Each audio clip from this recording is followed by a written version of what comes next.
it's Gwen, and today I'm going to read to you from Alice Through the Looking Glass by Lewis Carroll. This book is in the public domain. Chapter 9, Queen Alice. "Well, isn't this grand?" said Alice. "I never expected I should be a queen so soon. And I'll tell you what it is, Your Majesty," she went on, in a severe tone, for she was always rather fond of scolding herself. "It will never do for you to be lolling about on the grass like that. Queens have to be dignified, you know." So she got up and walked about, rather stiffly just at first, as she was afraid the crown might come off. But she comforted herself with the thought that there was nobody to see her. "And if I really am queen," she said as she sat down again, "I shall be able to manage it quite well in time." Everything was happening so oddly that Alice didn't feel a bit surprised at finding the Red Queen and the White Queen sitting close to her, one on each side.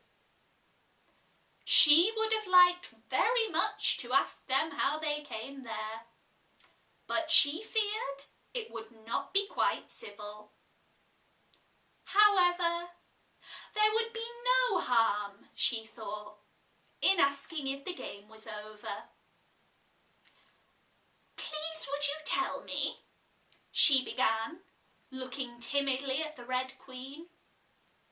"Speak when you're spoken to," the Queen sharply interrupted her.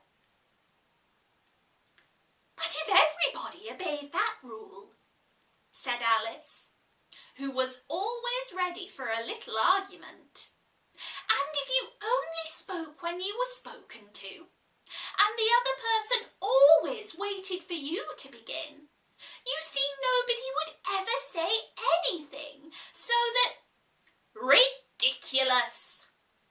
cried the Queen.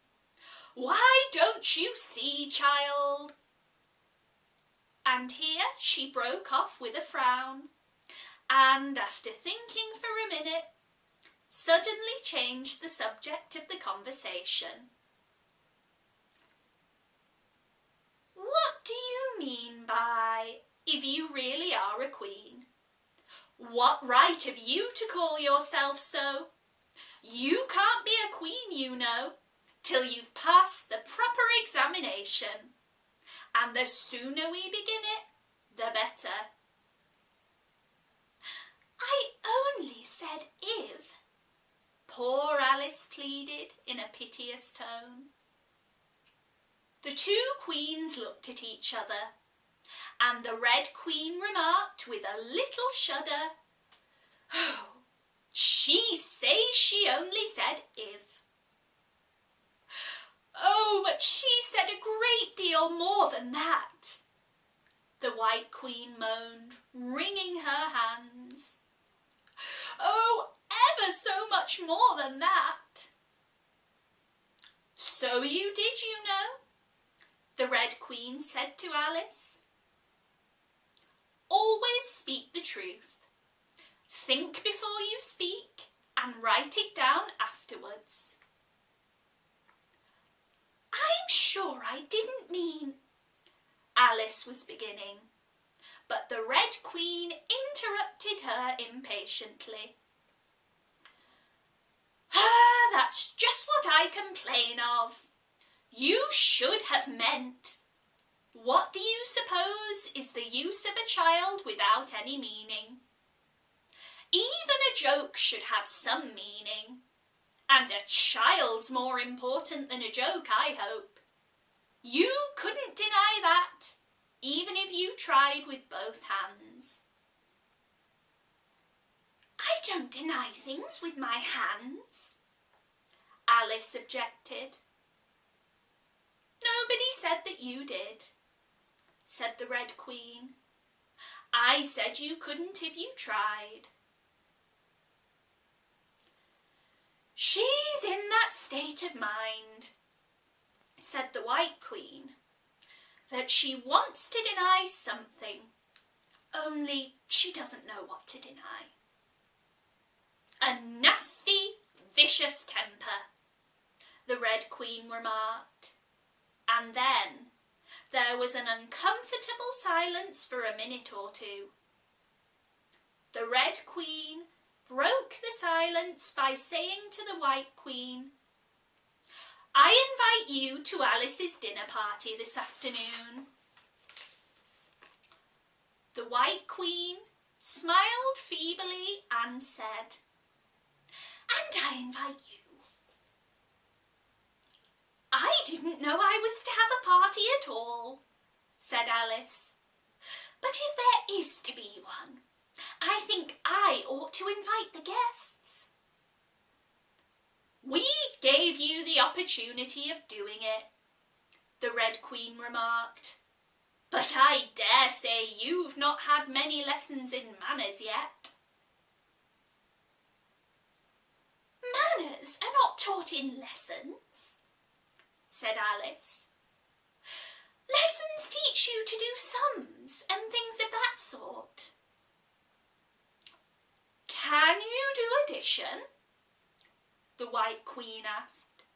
What is 1 and 1 and 1 and 1 and 1 and 1 and 1 and 1 and 1? I don't know, said Alice. I lost count. She can't do addition, the Red Queen interrupted. Can you do subtraction? Take 9 from 8. 9 from 8? I can't, you know, Alice replied very readily, but she can't do subtraction, said the White Queen. Can you do division? Divide a loaf by a knife. What's the answer to that? I suppose, Alice was beginning, but the Red Queen answered for her. Bread and butter, of course. Try another subtraction sum. Take a bone from a dog. What remains? Alice considered. The bone wouldn't remain, of course, if I took it, and the dog wouldn't remain. It would come to bite me, and I'm sure I shouldn't remain. Then you think nothing would remain? Said the Red Queen. I think that's the answer. Wrong as usual, said the Red Queen.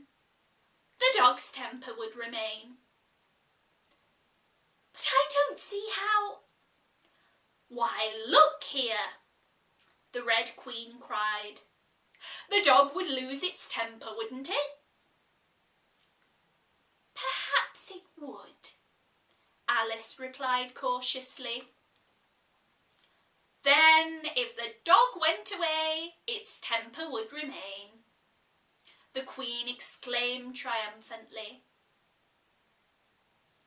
Alice said, as gravely as she could, they might go different ways. But she couldn't help thinking to herself, what dreadful nonsense we're talking. She can't do sums a bit, the Queen said together with great emphasis. Can you do sums? Alice said, turning suddenly on the White Queen, for she didn't like being found at fault with so much. The Queen gasped and shut her eyes. I can do addition, she said, if you give me the time. But I can't do subtraction under any circumstances. Of course you know your ABC, said the Red Queen. To be sure I do, said Alice.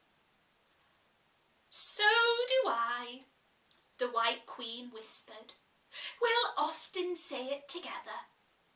And I'll tell you a secret. I can read words of one letter. Isn't that grand? However, don't be discouraged. You'll come to it in time.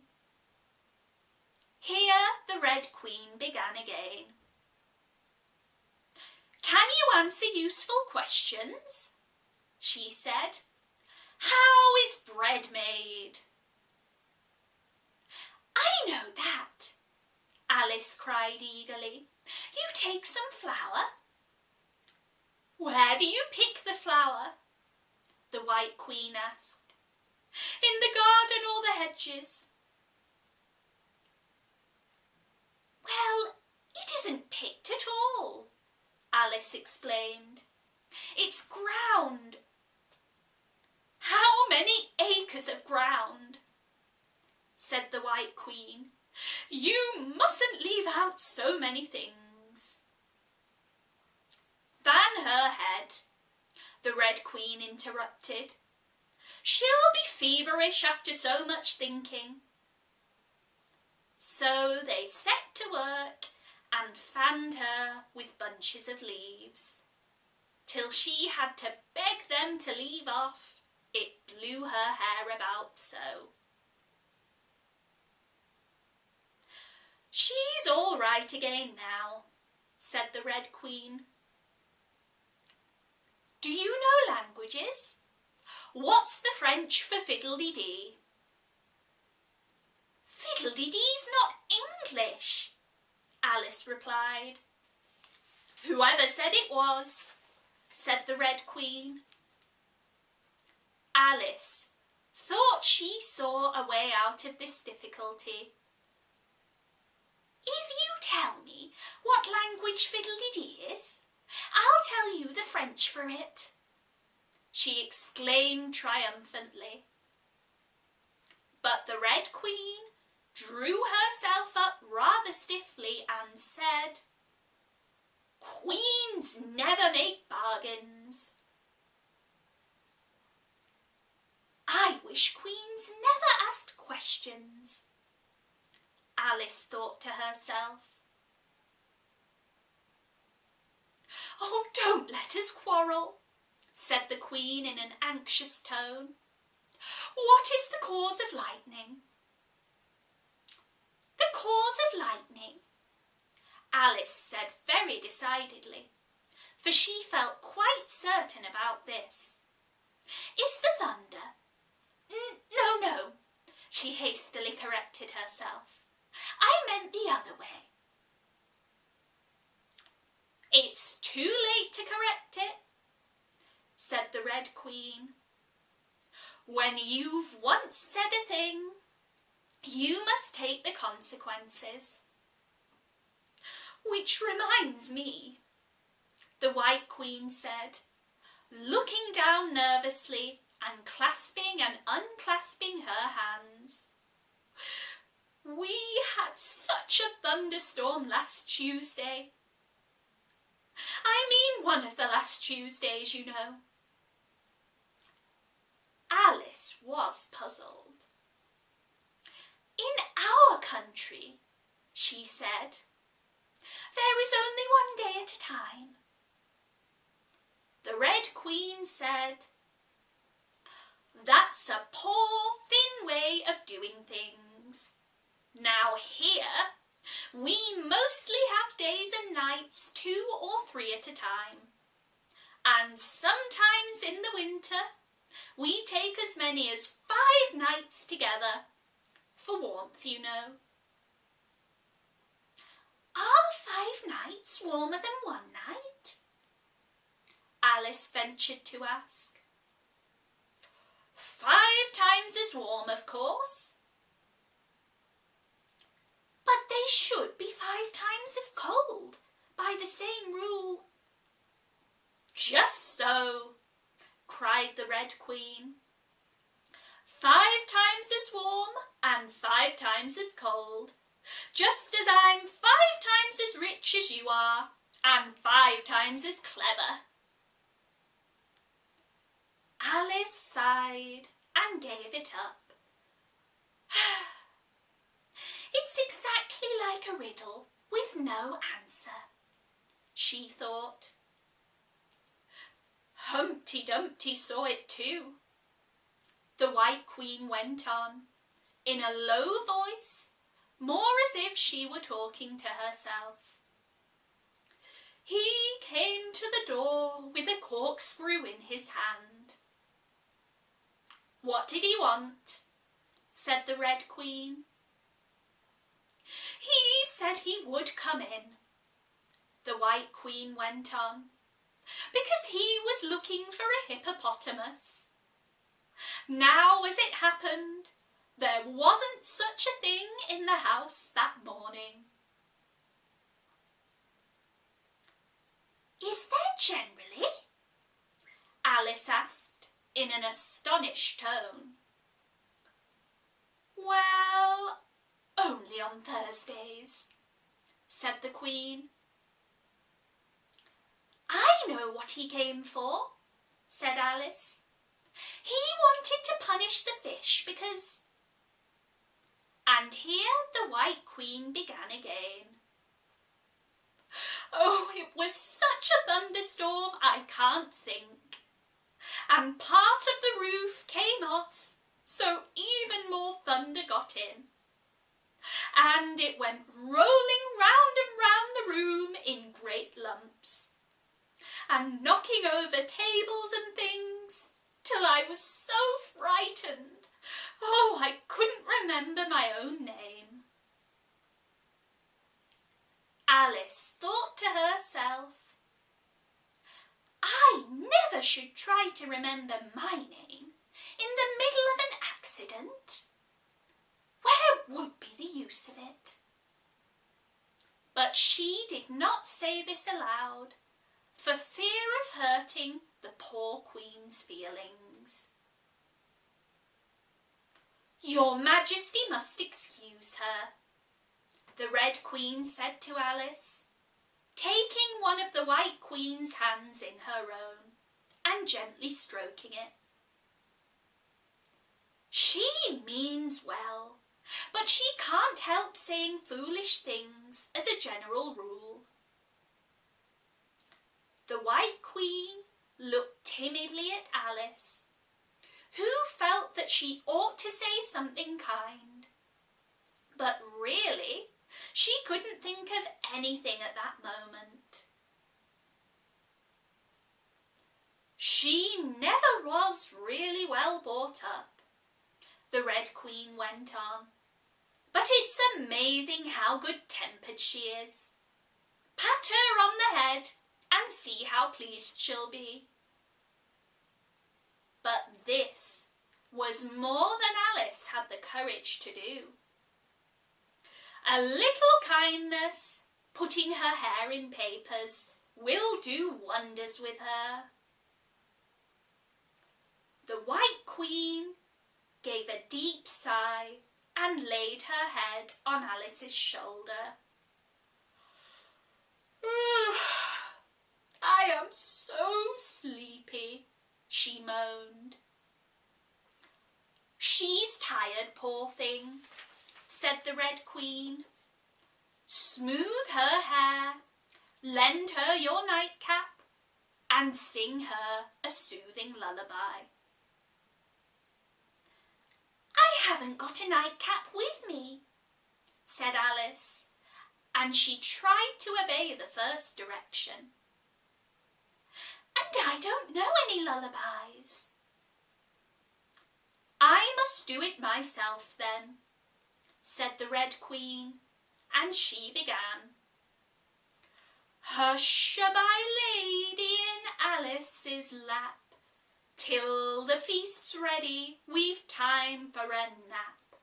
When the feast's over, we'll go to the ball. Red Queen and White Queen, Alice and all. And now you know the words, she added, as she put her head down on Alice's other shoulder. Just sing it through to me. Oh, I'm getting sleepy too. And in another moment, both queens were fast asleep and snoring loudly. What am I to do? Exclaimed Alice, looking about in great perplexity, as first one round head and then the other rolled down from her shoulder and lay like a heavy lump in her lap. I don't think this ever happened before, that anyone had to take care of two queens asleep at once. No, not in all the history of England. It couldn't, you know, because there were never more than one queen at a time. Oh, do wake up, heavy things, she went on in an impatient tone. But there was no answer but a gentle snoring. The snoring got more and more distinct every minute and sounded more like a tune. And at last she could even make out the words, and she listened so eagerly that when the two great heads suddenly vanished from Alice's lap, she hardly missed them.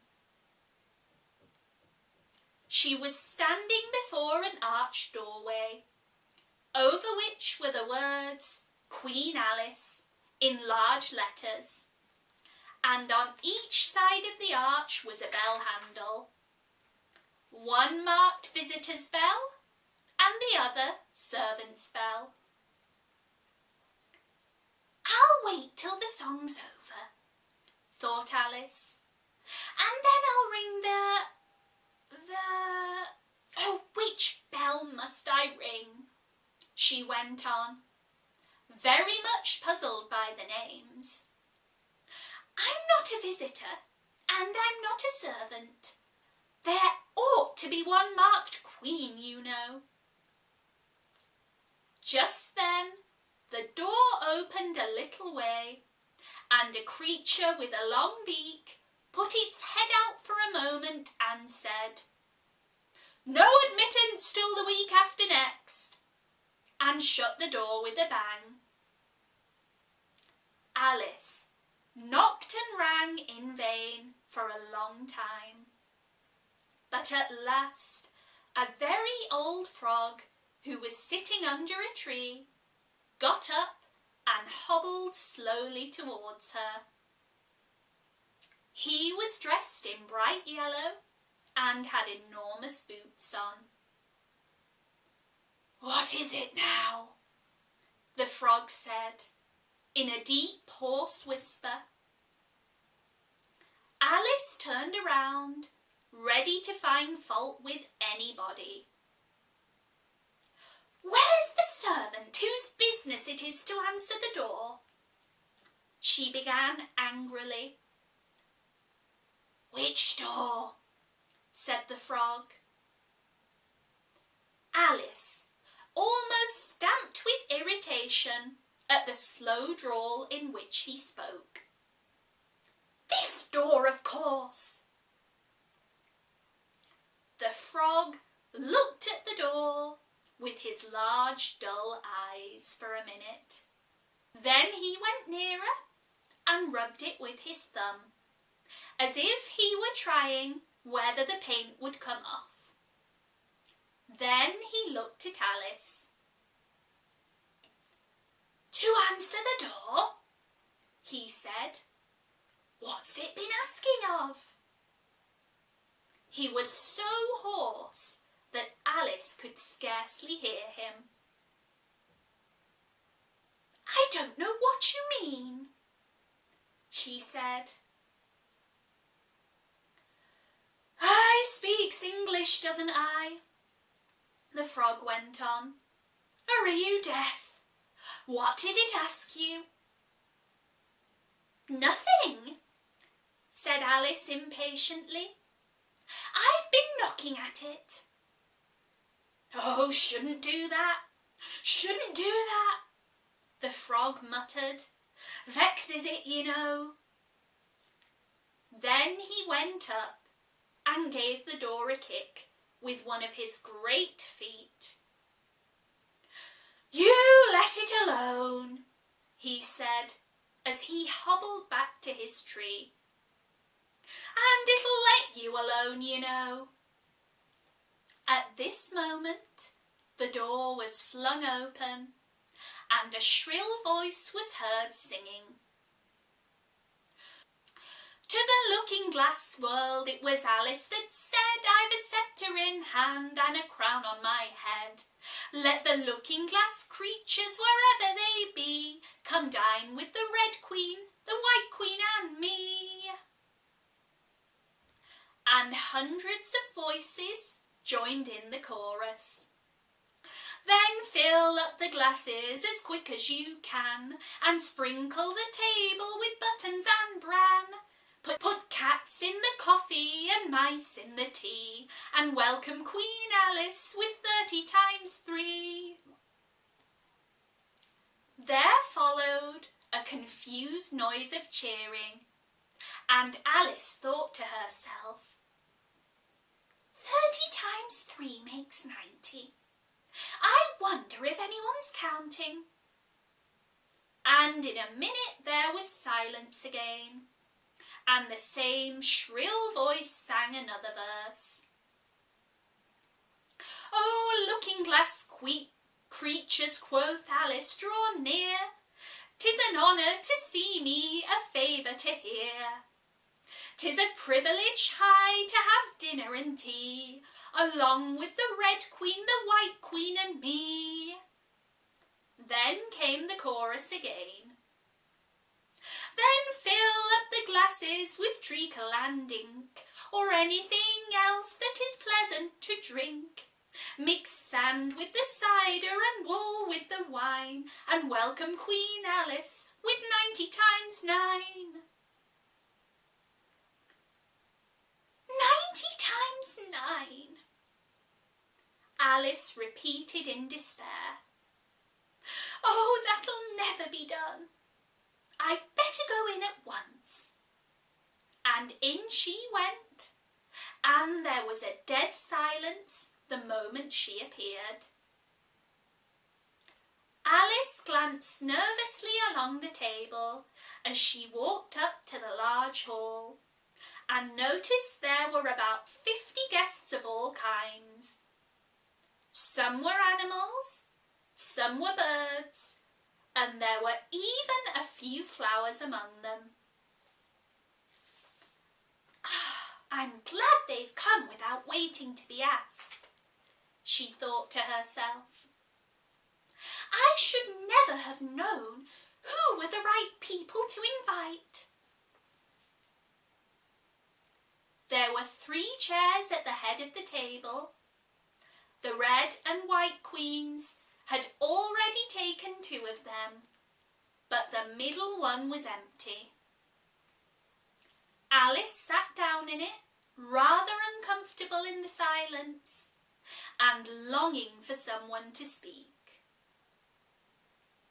At last the Red Queen began. You've missed the soup and fish, she said. Put on the joint. And the waiters set a leg of mutton before Alice, who looked at it rather anxiously, as she had never had to carve a joint before.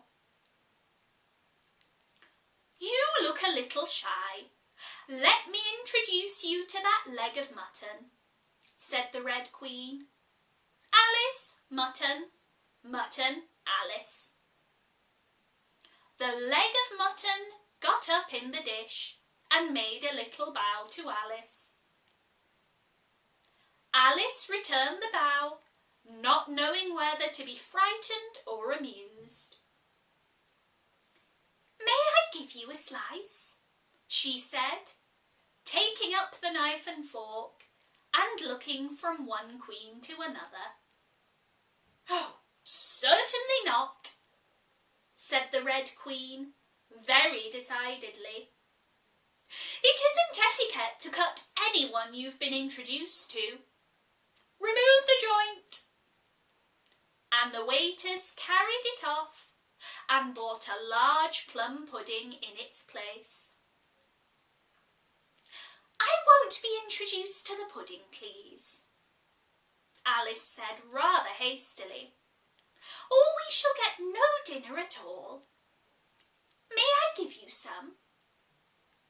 But the Red Queen looked sulky and growled, "Pudding, Alice, Alice pudding. Remove the pudding."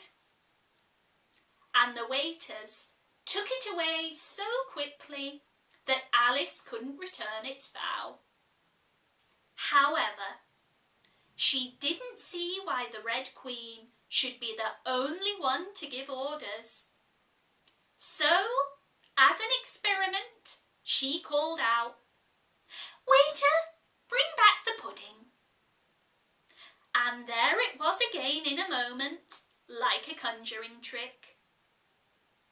It was so large that Alice couldn't help feeling a little shy with it, as she had been with the mutton.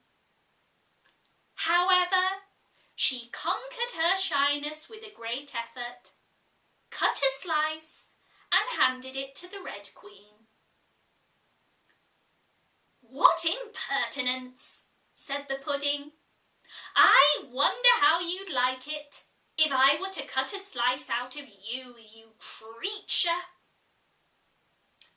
It spoke in a thick, suety sort of voice, and Alice hadn't a word to say in reply.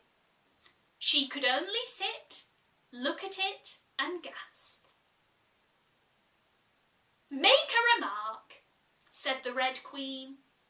"It's ridiculous to leave all the conversation to the pudding."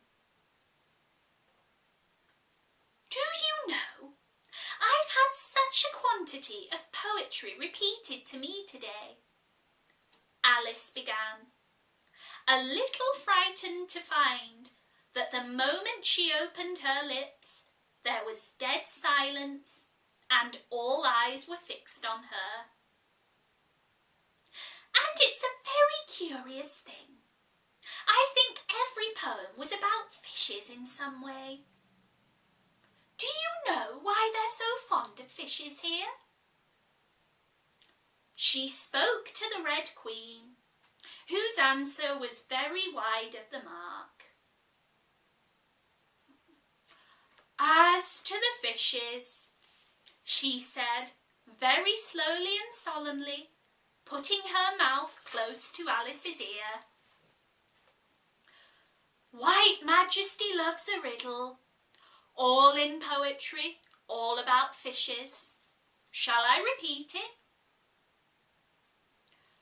"Her Red Majesty's very kind to mention it," the White Queen murmured into Alice's other ear, in a voice like the cooing of a pigeon.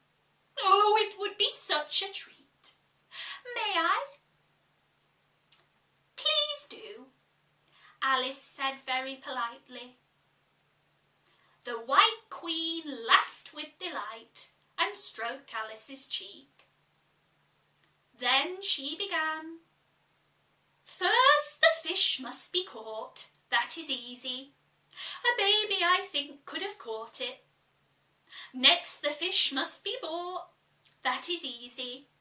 A penny, I think, would have bought it. Now cook me the fish. That is easy, and will not take more than a minute. Let it lie in a dish. That is easy, because it is already in it. Bring it here, let me sup. It is easy to set such a dish on the table. Take the dish cover up. Ah, that is so hard that I fear I'm unable, for it holds it like glue. holds the lid to the dish while it lies in the middle. Which is easiest to do? Undercover the fish, or discover the riddle? Take a minute to think about it, and then guess, said the Red Queen. Meanwhile, we'll drink your health. Queen Alice's health! She screamed at the top of her voice, and all the guests began drinking it directly, and very queerly they managed it. Some of them put their glasses upon their heads like extinguishers, and drank all that trickled down their faces. Others upset the decanters, and drank the wine as it ran off the edges of the table. And 3 of them scrambled into the dish of roast mutton, and began eagerly lapping up the gravy. Just like pigs in a trough, thought Alice. You ought to return thanks in a neat speech, the Red Queen said, frowning at Alice as she spoke. We must support you, you know. And Alice got up to do it, very obediently, but a little frightened. Thank you very much, she whispered in reply, but I can do quite well without.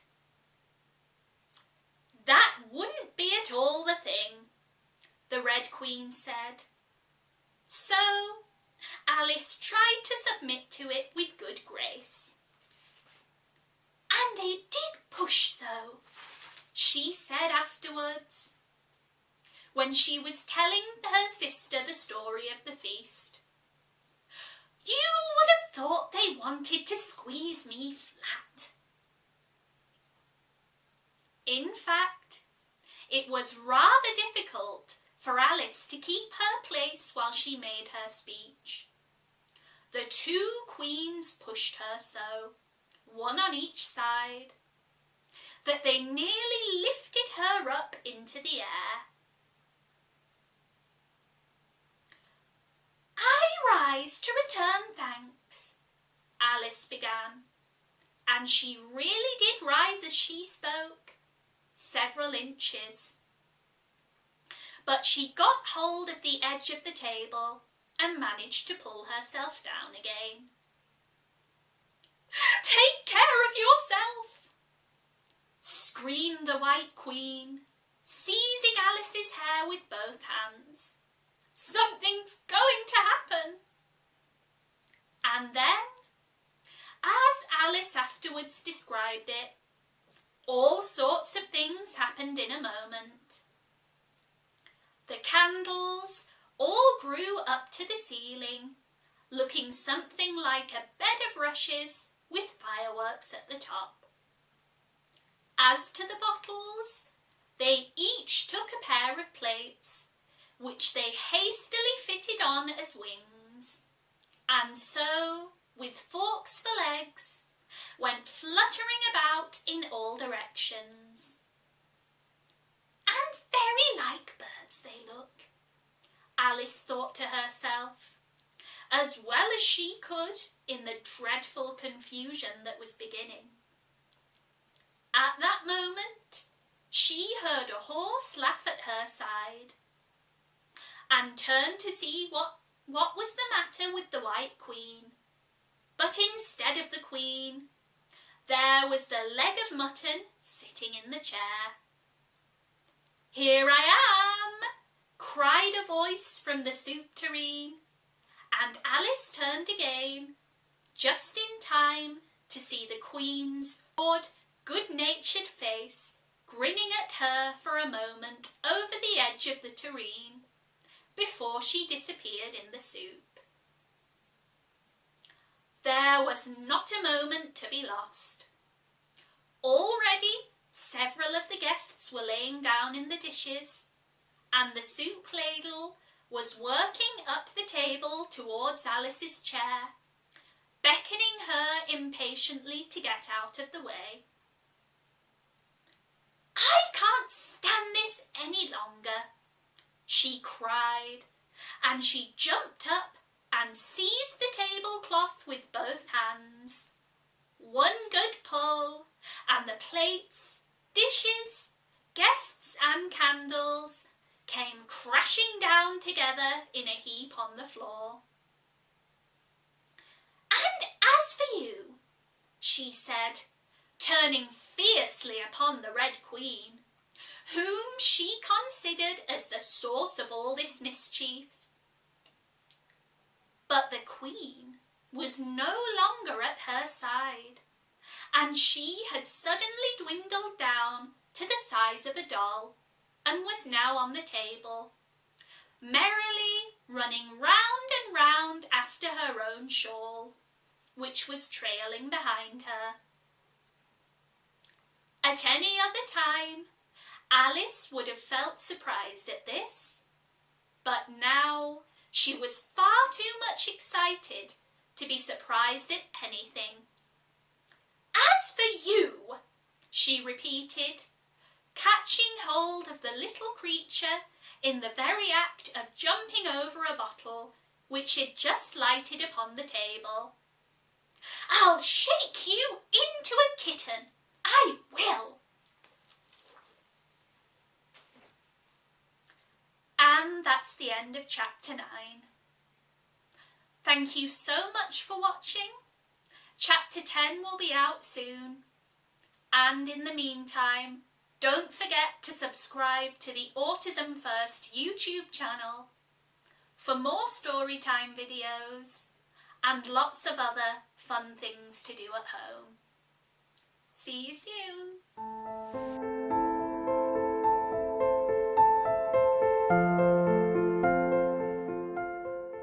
It'll never do for you to be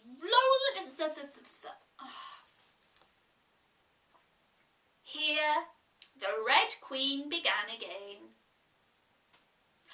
"Can you answer useful..." Oh, that's the wrong voice.